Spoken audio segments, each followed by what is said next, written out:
Yo, this your boy Chris Cash, aka I'm Elgin, aka Man of Many Talents, aka Last of a Danya Breed, aka Cash for Diamonds, and you listen to the world's most exciting and informational podcast on the planet. You're looking at Yes, we know about Martin, the 30-year anniversary of the Martin Show. How many of y'all look at Martin Show? Well, we have the soulmate of Tommy Ford.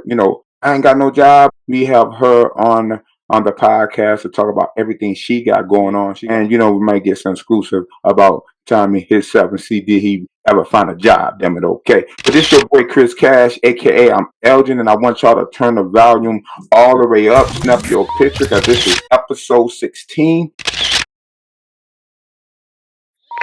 Yo, teamwork make the dream works. That is so true.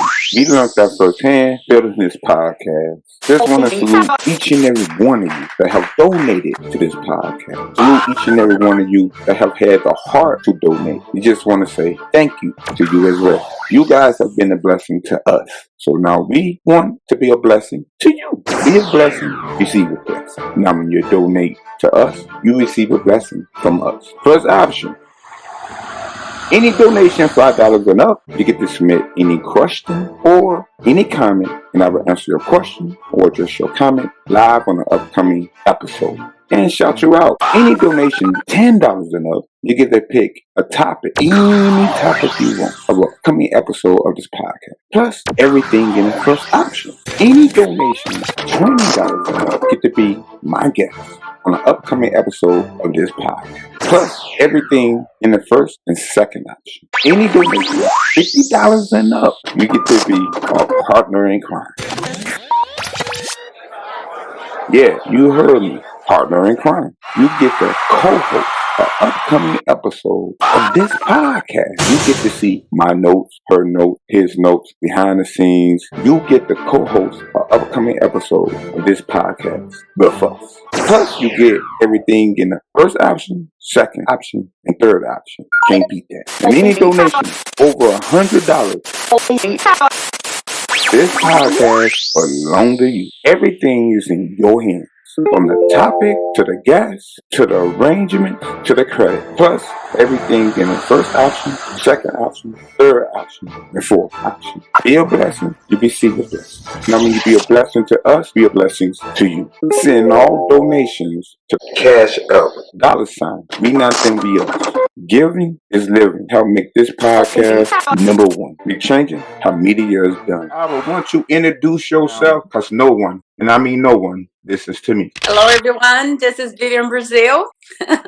I have a message that I know Tommy would like to let everybody know. He got a job, dog. Man, Tommy finally got a job. A lot of people been wondering, did he ever find a job? Thank you for that. But look, thank you for taking your time to be on the world's most exciting and informational, and you might say in the world's most late, podcast on the planet. Thank you for taking your time out.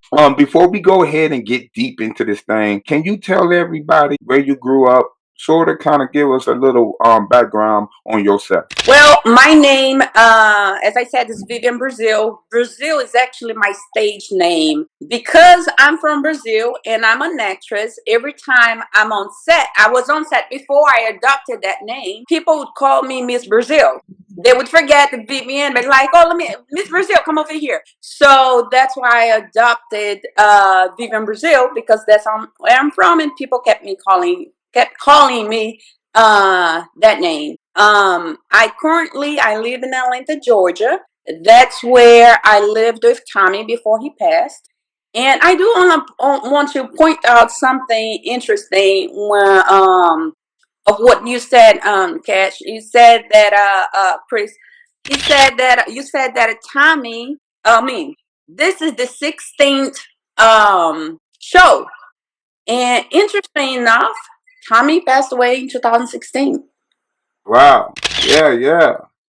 That is very interesting. That is. I got chill bumps all over me and over my neck and stuff like that. What coincidence, huh?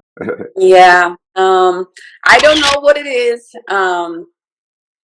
It might be. It's just sometimes I just numbers and things like that. One thing that I had to learn with losing somebody that I loved so much is that dates and time and those things matter, because sometimes I will go through, I will be like a little down, and I'm like, what is it? Why am I depressed? Why do I feel this way? And then I will remember it's the time, the day, this is maybe the month that we met, or we did this on that date, or things like that, that I don't consciously think about it, but it's on my subconscious, and for some reason it brings back, even though I'm not thinking, I'm trying not to think about it.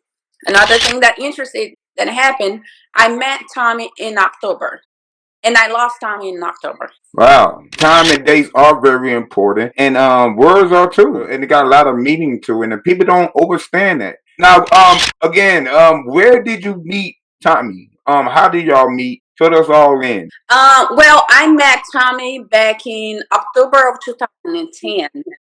Here in Atlanta, he was directing a project, and he needed crew for his project. And I'm from Brazil, so I will do whatever I have to do. I'm a hustler, baby. No doubt. No doubt. But he was looking for crew, and I said, "Well, I have a camera. I can do still photography." He said, "Okay." So that's when that friendship. We were great friends before we dated. Tommy was he went when he passed. He was still legally married. He had they had been together for many years. 8 years before I met him, and then that was Tommy didn't actually. He had three children, not two. He had two.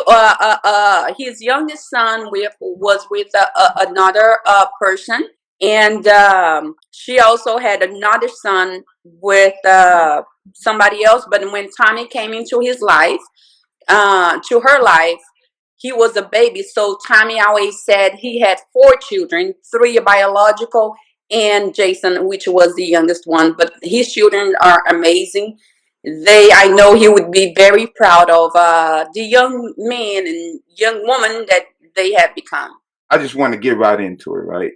There is a lot of mystery about your late soulmate passing. I know that he went in for a knee surgery, and and a lot of people was like don't really know, they question the timeline. So I found out the knee surgery was actually 2 weeks before he passed. Correct? Station. No one really knows, and I know if anyone knows, it's you. hmm He had the knee surgery, but Tommy actually had an ulcer on his stomach a way before that we did not know of. So he had a stomach aneurysm, because like when we went, he had, so the events were, he had the knee surgery, and then uh after the knee surgery he started having trouble eating. He couldn't eat well, and Tommy was the hardest working person I knew. But like a week before his passing, he just couldn't do anything.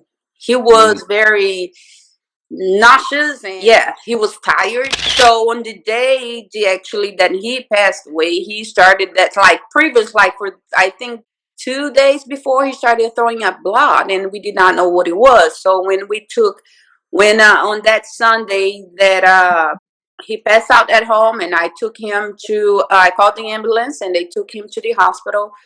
He was awake the whole night, and the next morning, they were going to do the little exam to see what it was, and that's when the ulcer exploded. Um, yeah, and then he went into a coma, and he never came back.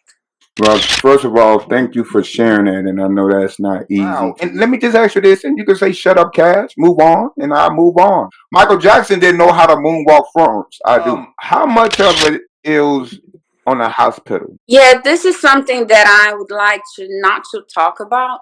I don't know if there was any negligence. I have no. All I can say is that I lost the love of my life, and there's not a day go by that I don't think about him, that I don't miss him. He was my best friend. And I just miss him so much. Use Cash Cam, listeners. You can now take Cash Cam everywhere you go. Never miss an exclusive interview. Now available on all major platforms. Yo, I'd like to say thank you for tuning in. Make sure you download this episode and make sure you tell all of your friends and family to do the same. I mean, everybody that have eyes, have a brain, and have a soul. Make sure you download every episode. What do you miss most about Tommy, man? What do you miss most? I miss like the fun. Tommy was like the way he was in public, he was at home. So I remember like sometimes I'm walking around the home and then all of a sudden somebody would jump from behind the door. And of course, I get scared very easily. I would yell, and I was like, Tommy, that's not funny. And he would be laughing so hard. It was like, yeah, I know. And he would be laughing. But those kind of silly things, I remember the first time that, because like when everything happens, you don't think about it. It's just like you go, people ask questions, we pass away, and then it's just everything happens quickly. And then you need to prepare for a funeral, and you feel it, but it's just like, it's not real. Right. I remember that one day, we had the funeral in LA, and then I come back home, and I'm trying to live my life the way it was before. It's just trying so everything is normal. And then I'm very close to my family. I call my mom twice a day, and so that time when I got off work it was very late. I couldn't call my mom, and usually I would call my mom, and then I don't know, automatically, few minutes later, Tommy would call me to check on me and to make sure how was your day. And Tommy could cook, so a lot of times he's like, honey, I don't get anything for you. I cooked for you today, and No doubt. So, but that day I'm going home, and I didn't get that phone call. Oh wow. And my question was like, who's gonna check on me now? So that was the first time that I came to realize I was not going to hear his voice anymore. Yeah. I don't know. Good question. No, thank you. And like I told you, you shut me up anytime. Because sometimes I'm talk too much. You know what I'm saying? I know the little time I spent with him. I had the pleasure to interview him a few months before he passed, and just on our talk, I tell my wife and anybody close to me that was my most powerful interview that I have done. And I interview a lot of people low key. And it's just how he talked it. He was so he was so attentional. Mm-hmm. He made the moment about you. And that's what I took from him, not even knowing him, you know what I'm saying, much as you or his kids or anybody else. And that laugh. Oh, that laugh. He said, I got a job now. Beautiful soul. So I could imagine, I almost shed a tear with you right there, but I got a reputation to keep, you know what I mean? But anyway, let's go on. Well, who are you? Are you just Tommy Ford soulmate girlfriend before he passed? What do you got going on? What is your career? Why don't you clear the air and tell everybody listening in? So when I met Tommy, I've always been acting is my first love. But when he approached, he was looking for crew. He didn't need anybody that with my characteristics to be on his project. That's why I said I'll just go ahead and do my whatever is needed. So while I was with him, I was able to create and produce a lot of the projects that he was working on. Tommy was transitioning from acting to producing at the time, during that time that he was in Atlanta. He did so many great work, so when I was with him, I was more on the producing side. When he passed away, I was like, okay, God, what am I supposed to do now? Because I don't want to be a producer. I want to be an actress. Right. I have been focusing on my acting career, but of course, if you're a creator, I think I have the producers thing in me that I cannot escape from. I can never escape from who you are. So I recently I had created this show called Grown and Sexy but Single. I approached a friend of mine, Natasha Gathers, and I told her this is my idea, so she helped me develop. And now we have a great show called Grown and Sexy but Single. That is a web series we shot. We have 3 episodes online right now. And last year I had this idea about this. I was thinking about COVID, and I'm a romantic. I was like, how can people now find love during COVID? Right. So I was like, it came to my mind like the virtual babysitter, which like a virtual babysitting is actually something that COVID created.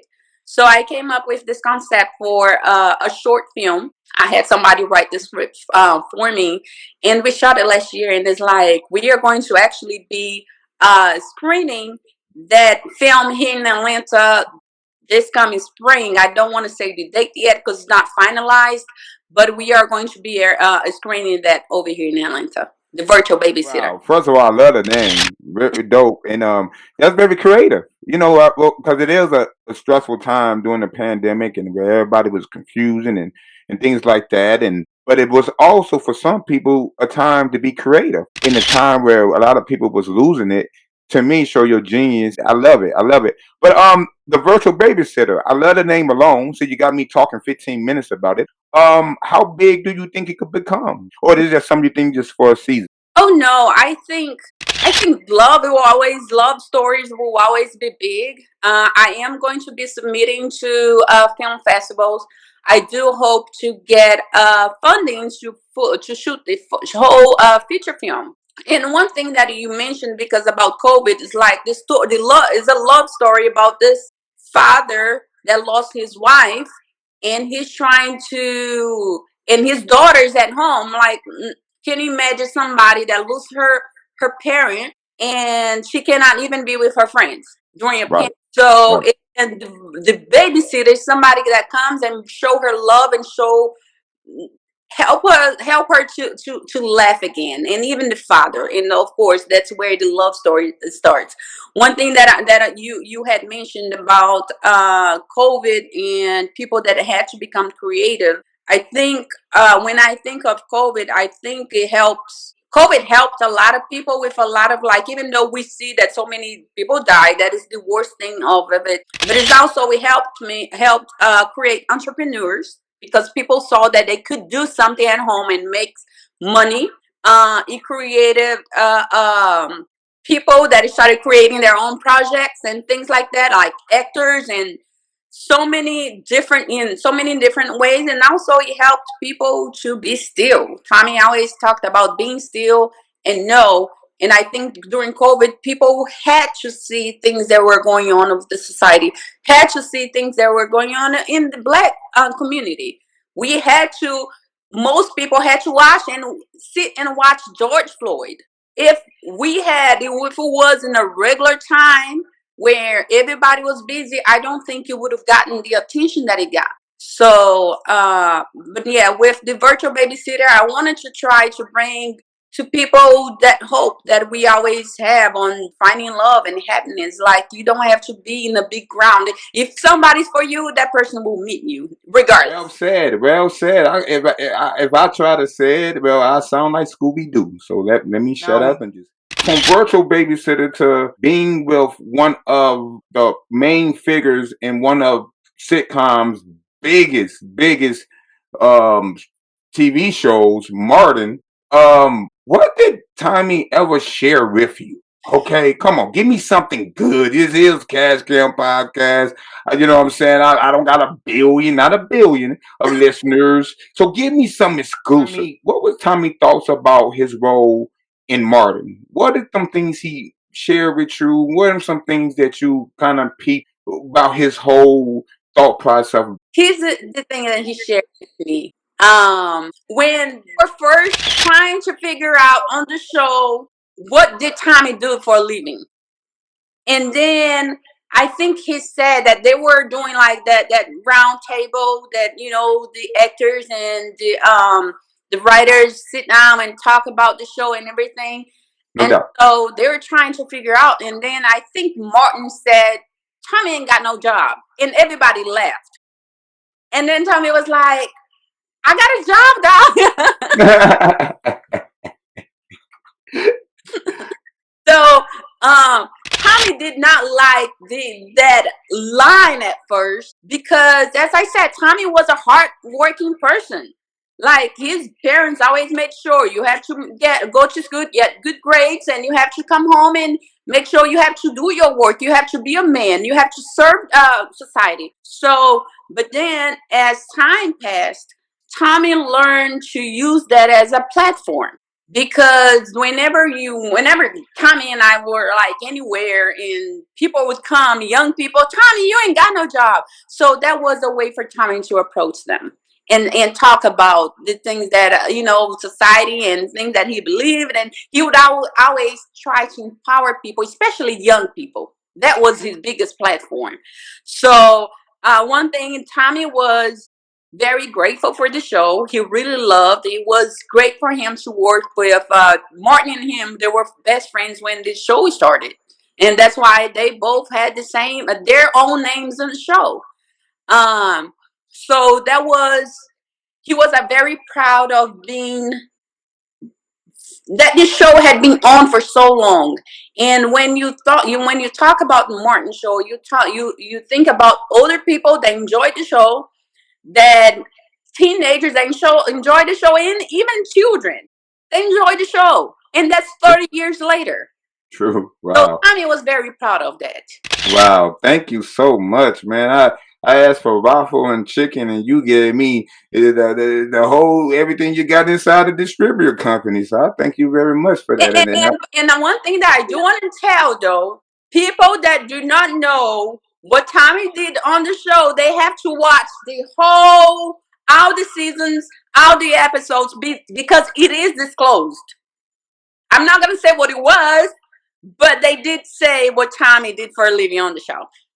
Yeah. Heard and you telling me you finna tease it right in my face in the million upon million of Martin fans and Tommy fans out there. You ain't gonna tell us. Did you do your job and watch it? Because it is there.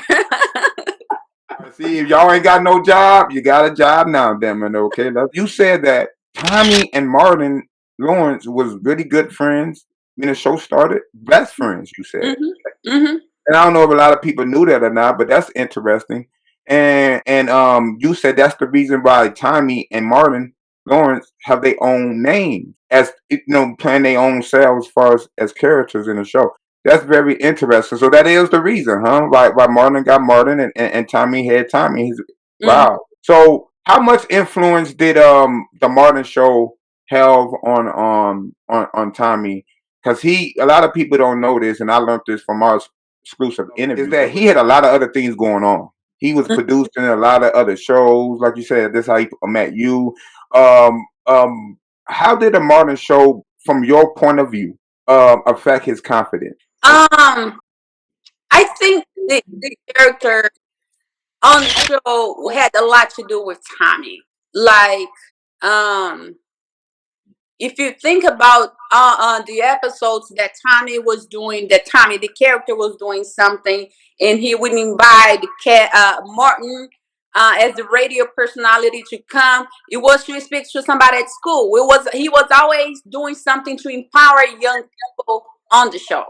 So that was a big part of him. So the show had a lot to do with the person he was. He loved to know that at such a young age, when he started doing the show, they were doing just for fun. It was just playing, and you can see, whenever you watch, you can see Tommy loud laughters on the background. No doubt. He had a lot of love for the cast.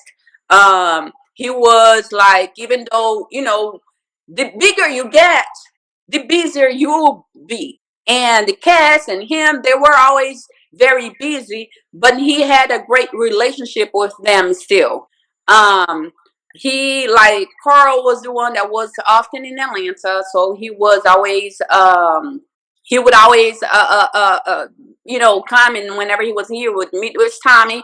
But he had a good relationship with all of them. All of the times that we went to LA, like a few times that we went to Tisha's restaurant, and yeah, they were. I remember Martin came to the Fox Theater one time, and Tommy went there to see him. So they had a great relationship, and Tommy really had a lot of love for them. Of course, I have the pleasure of talking to you, greatest interview of all time, Dennis. Okay. So, but I would have the pleasure, God permits, if I wake up on this day, to talk to Jeffrey from the Fresh Prince of Bel-Air. The Fresh Prince of Bel-Air in urban culture and the modern show. Okay, ladies and gentlemen, all right. I wish I had sound effects, but maybe next year, I'll get there. Prince, you can't talk about Fresh Prince without talking about Martin. Okay, do you know what was Tommy's thought process? Did he look at the Fresh Prince of Bel-Air as competition? Is there anything you want to clear up? Let me shut up. I think you get what I'm trying to get at, because I don't. Yeah, here's the thing. Tommy was not a competitive person. Tommy was he always wanted to make sure he elevated the Black communities. And when you think about both shows, they had different ways of elevating Black people, but they did. And that was the most important thing he would see on those shows. It's not about, oh, you're getting there and I'm not there, or vice versa. On back and being competitive, he wouldn't be like that. He would be thinking, what are you doing to elevate our community, to empower our people? And if you get bigger than when it comes to that, great. I applaud you for that, because that's what we need. You got to remember, fans unfortunately never ever get it from him. So you have to must understand that you knew him, you was there with him. You know what I'm saying? Before he passed. So Martin, 30-year anniversary, BET this summer. They just announced. Everybody been talking about it. What is your thoughts personally on it? And if Tommy was here right with us, besides probably saying, "Shut up, dog, you're talking too much," can you tell us what would Tommy probably be thinking as well? Would you think he'll love to be a part of it? Do you think it probably would be more things going on before he died? Was they in talks to do more things as the Martin cast? Let me shut up. Well, they have been talking about doing the reunion for years. It's just everybody's schedule would never match. If Tommy was here, he would definitely be a part of it. He would be happy, because that is a show that's actually created a platform for the things that he was doing. It gave him a platform to empower young people to be able to. It gave him a voice, because whenever you're an artist, those characters that people love and that they cherish so much, it gives you a platform to actually do either the good for society or do bad. So I know for sure that Tommy would definitely be there. He would have been there, and he would have really loved, because Martin show, the cast was his family. That he loved each and every one of them. So why did the Martin show break up? We heard the rumors with Martin Lawrence and whatever, that whole situation. Was that the reason, or did chemistry play the factor? Like, basically, was the ship already going down before the whole controversy, Martin Lawrence and Gina? Well, Tommy did tell me his version of why it ended, but I don't think it's my place to tell. So all I can say is that I can't share on the reason why, and I think individually, even for them, each person would have their own thoughts, their own mentality on why it ended. Tommy did share with me a few times, but if they haven't shared, why would I? Like I said, I ain't got the world's biggest platform, and one thing I don't stand for is try to get something out my gas and tangle it up for a headline. So I would never do that. Tell me to stop, I would stop. One thing I'm hearing right now from the 30-year anniversary, and just They asking for Tommy. Now, like that, I'm not lying. You probably know more than me. I do respect you, but when you ask why you, if it's not you, then who? Well, Who do? Wait, no, hold up. Who do I go to then to ask that? I feel so disrespectful asking anyone else that. I know you knew him. I know when I interviewed him, you was right by his side. Some of this is clearing the air, and some of this is one thing me standing off being too personal. And I just feel like that's just clearing the air. But I don't know a lot. here's the thing. Tommy was, I think he actually, I think, no, he shared with me this one time about him. Tommy was the only one that was in all episodes of Martin show. Wow. But we still have a whole cast out there. I can't. Tommy never asked me for a secret. Oh no, Vivian, I'm gonna tell you this, but don't tell nobody. But I just think it would be out of place for me to say something like that. It's so personal to them. No doubt. I was a part of Tommy's life, and last 6 years of his life we were in. And one thing that I was talking to his younger son the other day, who actually is an amazing singer, just becoming an amazing young man. And I was telling him my role in his dad's life was to make sure to give. Tommy was a giver. And when you are a giver, people automatically take. They will take. And Tommy, like, even when he was in pain, if somebody said, "Can I take a picture?" Tommy would smile. He would let them know it was about them. My role in Tommy's life was to give. He would know how it feels to receive. And there's a lot of things that he shared with me, not because he wanted me. Some things, yes, I know that things eventually will come to play, like even, with families and everything it was shared with me because one day I had to share with somebody else. But I think certain things about the show, because the whole cast is still out there, I don't think it's my role to say why he ended. It would be one of their roles. If it makes sense. I agree. And Ralph said, and tell you the truth, you didn't have to say all that. Shame on me. Shame on you, Cam. My mama won't be proud of that. That's woo. Yes, Cam. Yo, teamwork make the dream works. That is so true. We learned that firsthand building this podcast. Just want to salute each and every one of you that have donated to this podcast. Salute each and every one of you that have had the heart to donate. We just want to say thank you to you as well. You guys have been a blessing to us. So now we want to be a blessing to you. Be a blessing, receive a blessing. Now when you donate to us, you receive a blessing from us. First option. Any donation $5 and up, you get to submit any question or any comment, and I will answer your question or just your comment live on an upcoming episode and shout you out. Any donation $10 and up, you get to pick a topic, any topic you want, of an upcoming episode of this podcast. Plus everything in the first option. Any donation $20 and up, get to be my guest on an upcoming episode of this podcast. Plus everything in the first and second option. Any donation $50 and up, you get to be a partner in crime.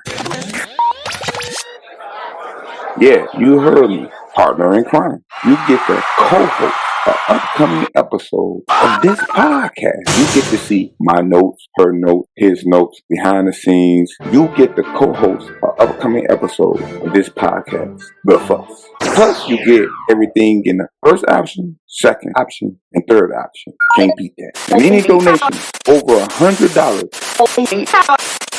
this podcast belongs to you. Everything is in your hands. From the topic, to the guests, to the arrangement, to the credit. Plus, everything in the first option, second option, third option, and fourth option. Be a blessing, you receive a blessing. Now, when you be a blessing to us, be a blessing to you. Send all donations to Cash Up, $, me not think be us. Giving is living. Help make this podcast #1. We're changing how media is done. How is it in Brazil? I never been there. Well, Brazil is still a very challenging country. There's a lot of injustice still going on. It's a beautiful country. It's like this the most. I went, I would say 3-4 years ago for the first time to Rio, and I was speechless. I was like, "Oh my gosh, this is where I'm from." And it's beautiful, but it's still injustice. Still the poor and the rich, the white. There's some racial issues that we still have. But when I finally decided to adopt this name, Brazil, as my stage name, it was because when I grew up, I did not see anybody like me on TV. I didn't see anybody like me on cover of magazine. And I had low self-esteem. At some point, I was like, I thought I was cursed. I was black. I was poor. It's like, really? And I was ugly. Wow. And then later I had to learn that being black is not a negative thing. It's a beautiful thing. And I'm proud of who I am. So when I adopted that name, it was like, I want to make sure when people search Brazil, they see young people like me that looked like me. They would see that's what Brazil is. That's what Brazil represents. And I'm proud of who I am. But you should be, and you said that. I mean, I probably thought you was running for the president of the United States. That's your campaign speech. That was man. Write that down, Jerry. One of the important things that this country has taught me, it was to love myself and not to be ashamed, and to say I'm black and I'm beautiful. I'm black and I'm amazing. And I love everybody the same, but don't you ever try to belittle me for who I am, because this is who I am. This is what God made. And guess what? When you go back to the walls of Africa, you're going to see a lot of the things that my people did.